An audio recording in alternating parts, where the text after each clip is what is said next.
The Oyo kingdom stood mighty, its great walls stretching toward the sky, its marketplace alive with the sounds of traders and drummers.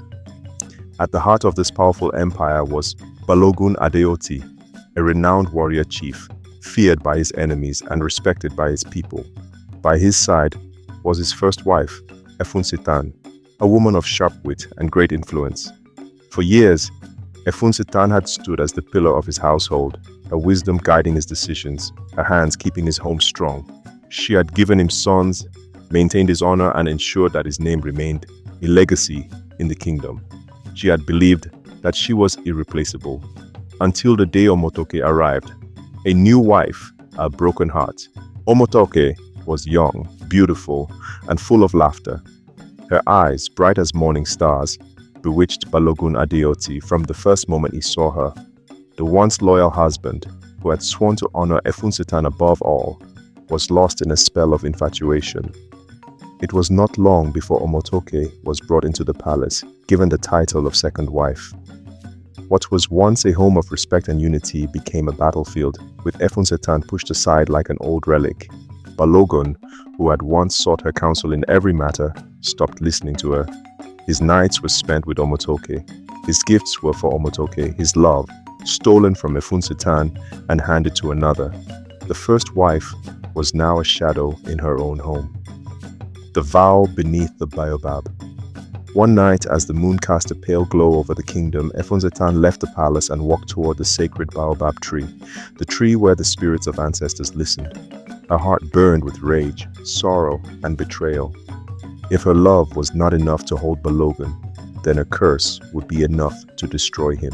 She fell to her knees, her hands digging into the earth as she whispered, "O spirits of our fathers, witness my pain.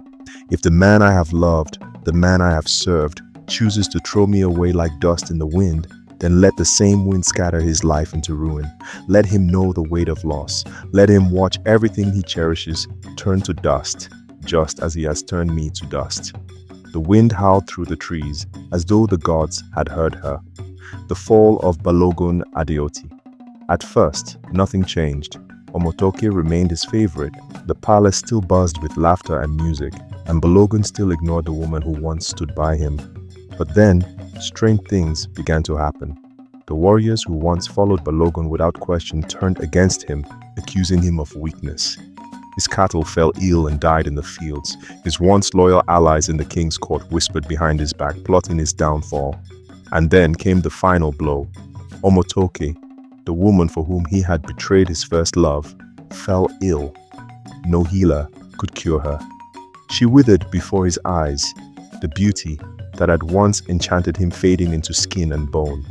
Desperate, he sought out the oracle of the kingdom, hoping to find answers. The oracle listened to his plight, gazed into the flames of his sacred fire, and spoke. "You were cursed the moment you cast aside the woman who built your strength. A heart betrayed is more dangerous than the sharpest spear. Only she who has cursed you can remove it." The final confrontation. Balogun staggered back to his palace, his pride now shattered, his power slipping away. In the quiet halls, he found Efunsetan. She stood tall, her gaze steady, her expression unreadable. For the first time in years, he bowed before her. "Efunsetan," he whispered, his voice hollow, "I have wronged you. I have thrown away your love and broken the vow I made to you. Forgive me. Undo what has been done." She watched him for a long moment before speaking. "Forgive you?" she echoed. "Did you not hear the oracle? The curse cannot be undone." His breath caught in his throat. "You can lift it." "No," she interrupted. "I did not curse you, Balogun. You cursed yourself the day you chose another over me. Now, you must live with the consequences." She turned away, walking into the darkness, leaving him alone in his ruin.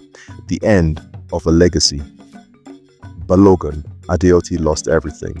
His warriors abandoned him. The king stripped him of his title, and Omotoke, weakened and broken, took her last breath in his arms.